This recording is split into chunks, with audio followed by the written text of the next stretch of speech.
pues nos tiene que llevar a muchos comentarios discriminatorios, análisis sesgados sobre el tema de Afganistán, Jesús,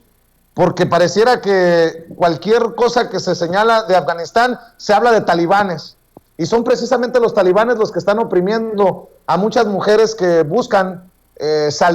huir de Afganistán en momentos en que anuncia Estados Unidos la retirada de las tropas, y muchos hombres que también quedarían en situación vulnerable. Y mira que no estoy diciendo que todos vengan a México, pero sí me llama mucho la atención que se maneje un discurso en un descuido hasta racista, discriminador sobre este tema. Mira, sin duda alguna este es un problemota que le está estallando a la comunidad internacional, que en su momento no fue capaz de frenar los instintos expansionistas de Estados Unidos, que no, para el caso de Afganistán no le criticaron, por el contrario, recibió apoyo masivo en aquel contexto en el que tú recordarás que argumentaban que irían detrás de la red terrorista Al-Qaeda y detrás de los talibanes que protegían a la red Al-Qaeda, porque también escondían a Osama Bin Laden. Y bueno, pues con el paso de los años, cuando ya mataron a Osama Bin Laden, cuando ya mataron al Mullah Omar, que era el segundo, era digamos el líder de los talibanes,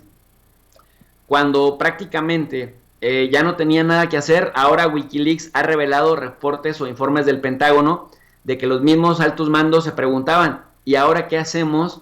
si ya eliminamos, si ya cumplimos los objetivos militares? Y entonces, con el argumento de evitar que el talibán regresara al gobierno, porque el talibán era equiparado con terrorismo, y también de crear una reingeniería política en Afganistán, pues se terminaron quedando. Sin embargo, Vicente, pues el desenlace ya lo vimos, creció la producción de opio, está Afganistán convertida en una potencia en dos sentidos, una potencia generadora de pobres y vulnerables, tristemente lo digo, y otro que me da más coraje, que es el tema de la producción de opio. El 87% del opio del mundo se produce en Afganistán, y esto está directamente proporcional, Vicente, al aumento del consumo en las calles de Estados Unidos, Nueva York, Los Ángeles, Dallas, etcétera, etcétera, etcétera, las ciudades importantes de las costas, los centros financieros de Estados Unidos, las locomotoras que arrastran la economía estadounidense. Ha aumentado el consumo de opioides, particularmente el de la heroína, y tienes como consecuencia 227 muertos al día en los últimos 3 años. Esto te habla de que finalmente también les alcance el karma. Pero la pregunta es, detrás de esto, ¿cuáles son las élites políticas, militares, empresariales que se benefician económicamente? ¿Por qué? Porque no les ha importado romper el tejido social de un país como Afganistán, no les ha importado seguir enviciando a parte de la sociedad estadounidense. Y por otro lado, el caso de la sociedad afgana, Vicente, es muy preocupante, porque incluso por mucho que los estadounidenses habían presumido que con ellos los afganos tuvieron un poco de democracia, que las mujeres se pudieron quitar el velo, que pudieron estudiar, que pudieron andar libres en la calle, bueno, vemos que los avances fueron bastante modestos en comparación al daño estructural que dejaron, y que ahora con el regreso del talibán, que se convirtieron en vendedores de armas, que se convirtieron en vendedores de opio, y que traen una filosofía incluso pues muchísimo más sagaz que la de los años 2001, porque ahora ya le saben a la tecnología, porque ya llevan 20 años en el terreno, porque ya tienen una idea compacta del tipo de gobierno que quieren, pues van a generar una catarsis muy importante en lo que yo he considerado, Vicente, y he denominado un apartheid de género. Así como en Estados Unidos, antes de 1965, se separaba racialmente a los negros de los blancos, y un negro no podía ni estudiar en una universidad de blancos, no se podía sentar en un autobús de blancos, no podía entrar a un restaurante y salirse de las áreas que les eran permitidos a los negros, y que pasaba esto también en Sudáfrica con el régimen criminal del apartheid de los Afrikaners,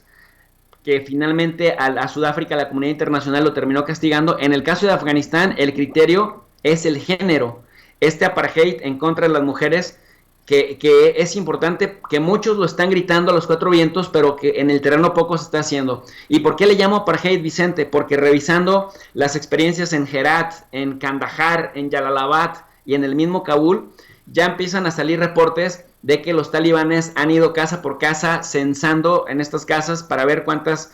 mujeres hay, entre niñas y mujeres que están casadas. No puedo decir que sean muy mayores porque en Afganistán una tercera parte de las mujeres, estamos hablando como del 35%, son obligadas a casarse antes de los 16 años, de tal suerte que cuando llegan a 17 o 18 ya tienen por lo menos 1 o 2 hijos, y esto pues finalmente las ata. Mira, Vicente, si me permites, hay 29 restricciones, no las voy a mencionar todas, pero sí las que considero que son terribles, ¿no? O sea, todas son terribles, pero las que son como más estructurales. Una de ellas es que, por ejemplo, las mujeres no pueden trabajar formalmente y no pueden estar fuera de su casa, con excepción, esto de unas pocas horas, de enfermeras y de médicas, esto si la situación así lo requiere. Está también la prohibición de cualquier tipo de actividad de las mujeres fuera de casa, a no ser que vayan acompañados o por su hijo, o por su padre, o por su hermano, o por su marido. Está también la prohibición de cerrar tratos con comerciantes hombres. No pueden tener ningún tipo de contacto con los hombres.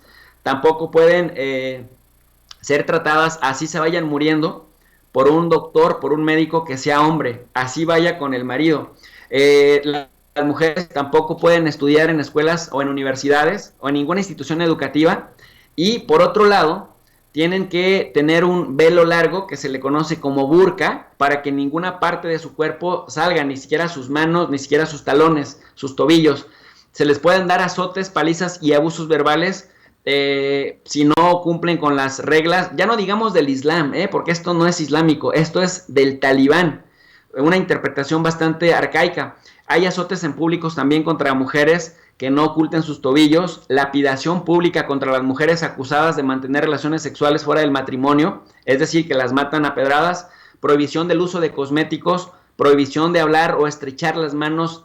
a varones que no sean sus protectores, es decir, su padre, su hermano, su marido, su hijo, prohibición a las mujeres de reír en voz alta, imagínate, prohibición a las mujeres de llevar zapatos con tacones, prohibición también a generar sonidos al caminar, se les prohíbe andar en taxi, se les prohíbe también tener radio, televisión o reuniones públicas de cualquier tipo, así como practicar deportes en cualquier centro deportivo. Tienen prohibido andar en bicicleta o en motocicleta, también tienen prohibido vestir indumentarias de colores vistosos, no pueden reunirse con motivo de festividades con otras familias en donde haya otros hombres que no sean sus hombres cercanos. Está también la modificación de toda la nomenclatura en las calles. Ninguna calle puede tener nombre de mujer, ningún jardín, ninguna plaza pública. También está la prohibición de asomarse a los balcones o a sus ventanas de sus casas. Por supuesto que tampoco pueden que los sastres, cuando les vayan a hacer un traje, les pueden tomar medidas. Por otro lado, no pueden acceder a baños públicos y por otro lado, tampoco pueden ser fotografiadas ni filmadas, ni puede haber imágenes de mujeres impresas en revistas, en libros o en los anuncios públicos que están en las calles. Ahora, uno diría, bueno, esto es tremendo, sí, porque estamos viendo que en pleno 2021 se están llevando a cabo prácticas de la Segunda Guerra Mundial o prácticas del siglo XIX o prácticas incluso de la Inquisición, una cosa de verdad sacada de toda realidad, pero también hay problemas con los hombres. A los hombres también se les prohíbe escuchar música, se les prohíbe ver películas, televisión y videos, se les prohíbe celebrar el Año Nuevo, se les prohíbe también a los hombres celebrar el Día Internacional del Trabajo, y por otro lado el hombre tiene la obligación, ojo, de raparse, de dejarse la barba, por lo menos lo que le sobra del puño. Los hombres también tienen que acudir a las mezquitas 5 veces al día. No pueden adiestrar aves y no pueden volar cometas. El volar cometas en Kabul, por ejemplo, era un deporte nacional prácticamente, que se eliminó esta práctica con la llegada de los talibanes. Hay una película muy famosa que la gente puede tener una idea de esto que estoy mencionando, que se llama Cometas en el Cielo. Es bastante triste, bastante fuerte la temática, pero habla justamente de cómo cambió la vida social en Afganistán, el cual era concebida como una república feminista, incluso antes de que el concepto tuviera lugar en Occidente, porque era la capital del jazz, la capital mundial del jazz, del tabaco, de las buenas comidas, de la celebración a donde se iban los europeos en las noches, que con la llegada de los talibanes, pues todo eso cambió al punto que ahora hay medidas súper restrictivas que, Vicente, si la comunidad internacional de verdad no se pone las pilas y no cambia, digamos, los esquemas farsantes de la ocupación estadounidense, sí estamos a punto de ser testigos silenciosos de verdaderas tragedias humanitarias en Afganistán, en donde las mujeres serían prácticamente las más vulnerables. Por eso yo considero que un criterio, más allá de si fueron colaboradores con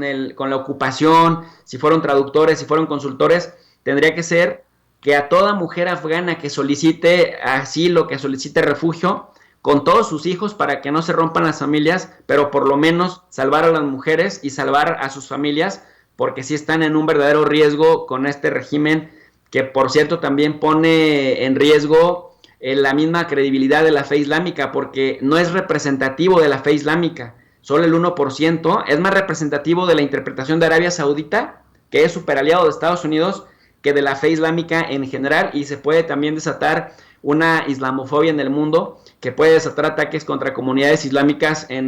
pues en todo el orbe, Vicente. Así es. Oye, Jesús, y